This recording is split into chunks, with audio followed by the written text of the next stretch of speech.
So it may be that we're targeting the wrong physiologic abnormality with chin down. It's typically used clinically to address delayed pharyngeal swallow. We saw that with some of the more recent literature we looked at towards the end of this section, that actually maybe the physiologic abnormality of impaired laryngeal vestibule closure may be better addressed with chin down swallowing due to the approximation of the hyoid and the larynx and an increase in laryngeal vestibule closure duration. So maybe we need to broaden our view on what kind of patients we prescribe this posture to.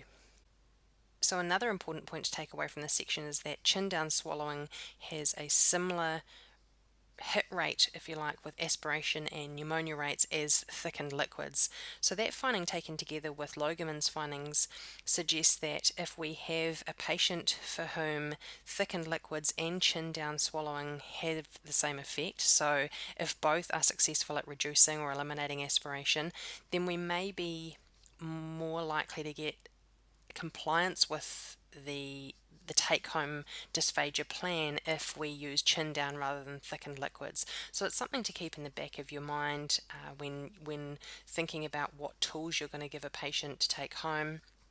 It may be that you're going to get a more reliable adherence to the plan with chin down rather than thickened liquids.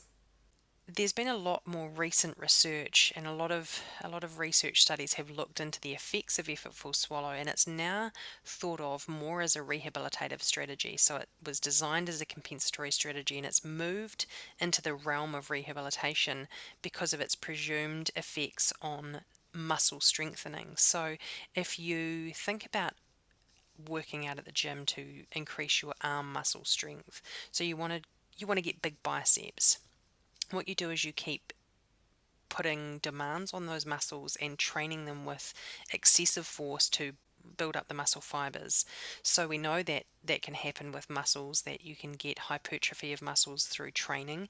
And so Effortful Swallow, if we are recruiting more motor units of the oral and pharyngeal musculature, then it's presumed that we might have a strengthening effect by doing this over and over again.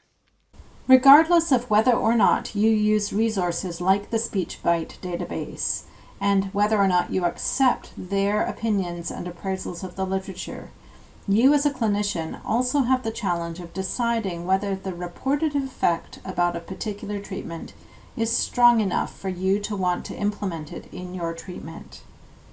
I see this as a question of appraising how full the treatment glass is, and the decision is not always easy. A good example comes from the well-known Protocol 201 study, which explored the immediate benefit of using thickened liquids or the chin-down maneuver for resolving aspiration in patients with dementia and/or Parkinson's disease. This study was led by Drs. Logeman and Robbins.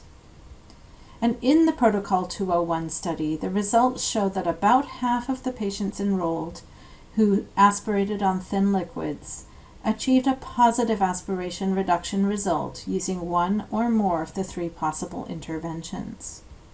The challenge to us is in how we interpret this result.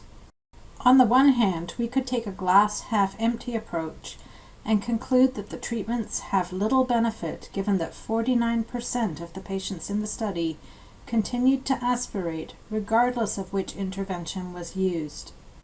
Or we could take a glass half full approach and be inspired by the fact that 51% of the patients in the study achieved a positive outcome. The choice is in the interpretation, and based on this literature, the choice is really up to us as to whether or not we feel the results justify consideration of thickened liquids or of the chin down posture for resolving aspiration in a particular patient. As we head into the discussion of external research evidence that will be led by Dr. Macrae, please remember that there are always two possible interpretations of treatment outcome results, and that every patient you see is an individual who may differ in important ways from the people involved in a previous study.